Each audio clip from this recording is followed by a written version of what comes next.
Hi, everybody. Welcome back to my channel. My name is Julie Hirt. I am a certified soul level animal communicator and certified soul level intuitive coach.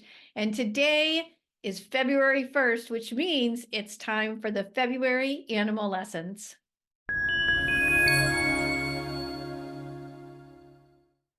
Hi, everyone. I'm so excited that you're here with me again this month to hear how the animal messages that came through the various readings that I had in January form these threads that become the messages for February.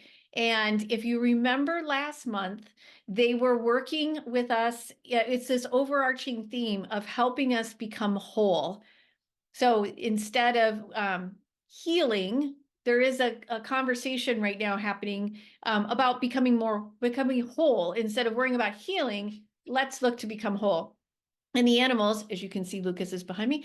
The animals are helping us do just that. Last month, they were talking about forgiving ourselves, loving ourselves, and allowing ourselves. And this month, they're giving us some more information on how best to become whole. And at the same time, if you also remember from last month, there was also a theme about an overarching, like helping us to connect to them, connect to the divine, and also connect to our communities, as well as connect to ourselves. And so one thing that they're looking to do here in February with us is to help us roar.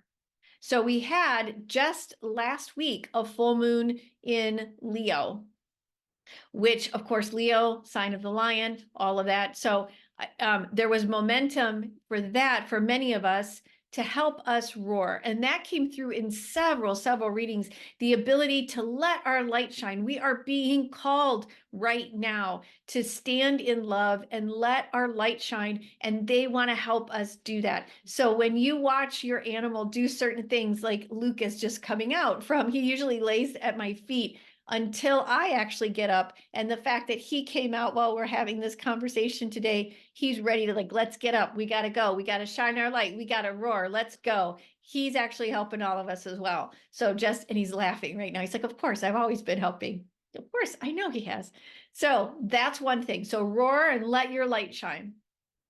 Another thing that they are asking us to do in the month of February that they want to help us do is to let our stories go. And the stories that they mean, obviously tell your story, that's the roar, but this bit is to let the stories that you've been telling yourself about yourself that no longer serve you, it's time to let them go. Whether that's like worrying about everything that has nothing to do with you, or creating situations that then you have something to worry about, like having this identity and this attachment, if you will, to worry. It's time to let that go. And the same thing goes with I can't. Do you have an attachment? I know I've had an attachment to I can't. I can find a million excuses. And if you read my blog last week, I think was Lost, Found, Transformed, or earlier this week, I talk about in the moment Lucas broke my leg, I was explaining to my husband with a million excuses why I couldn't do the work that I currently do. And Lucas was like, yeah, no, it's time, and broke my leg. It's a whole other story. Anyway, but this attachment to I can't, and finding the reasons why you can't, it's like, it's time to stop. Let's let them go. So that's another aspect of letting old stories go. And the third one is, I have to go look at my notes, is, don't trust. Of course, that's a big one for me.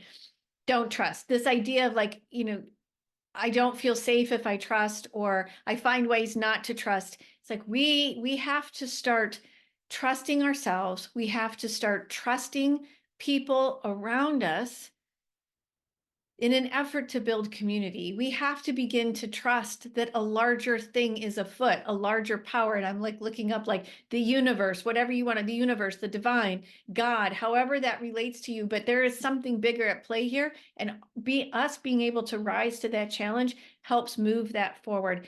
And most of all, we have to trust our animals. They are asking us to step forward with them, to watch the signs they give us. And this includes wild animals.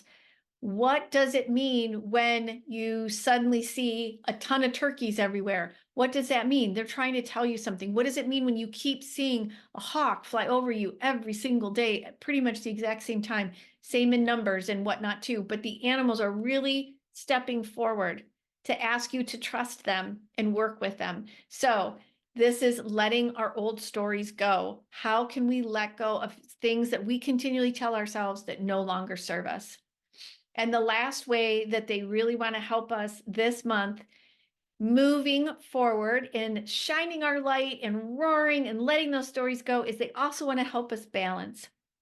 So your animals may actually be asking you to get outside more. And many times when they do that, it's because they want you to really get grounded. So there's grounding you can do clearly in your house by putting your feet on the floor and imagining the roots of your feet going into the earth, going all the way down through the floor and the foundation and everything like that. But there is also energetic value in actually connecting to Mother Earth. It's where I live right now. It's maybe a little too cold to do it with my bare feet, but even just to get soled feet on Mother Earth can really, really help. And there we go. I get a little clogged up, a little verklempt there. So they're going to do different things to be able to help you balance. So if you notice your animals are tripping you up, it's they're asking you like, hey, it's time for you to get balanced. If they're asking you to sit on the floor with them, they're also asking you to get into balance. So just be mindful of how your animal is showing up for you to help you balance, to show you what stories no longer serve you. So if you're worried about your animal, for example, and their health and everything, and they keep saying to you, no, I'm totally fine. You go to the vet, they totally check out, everything's fine. They're telling you to stop worrying, and to trust them that they've got this. And then, of course, roar, just let your light shine. And you know what? You could roar by telling me in a comment how the animals are working with you this month to do all of that. So it's still moving us forward with these connections to community, to each other, to our animals, to the divine, and ultimately to ourselves. And these are just the ways in February that they're working to do that. So I hope these messages from the animals for February help move you forward. I'd love to hear how they're working with you, what you find works and doesn't work for you. That would be great if you'd let me know. I also just want to make you aware that I am hosting with my friend and colleague, Carrie Kenny, a pet loss grief circle on February 18th at 1 p.m. Eastern. That is a Sunday. It'll be from 1 to 2:30 p.m. Eastern. We will share stories of the animals. Carrie is a trauma-informed yoga instructor, and she will be sharing some movement practices to help get in your body and to help move the grief through your body so that it doesn't get stuck. But we will be hearing from your animals. There is space that's limited to 8 to make sure we can get everybody's animals heard, and however we can support you as best we can. So I do hope to see you then. And if you have any questions or anything in the meantime, please don't hesitate to reach out. Take really good care of yourself in February and roar. Let your light shine. We'll see you later. Bye.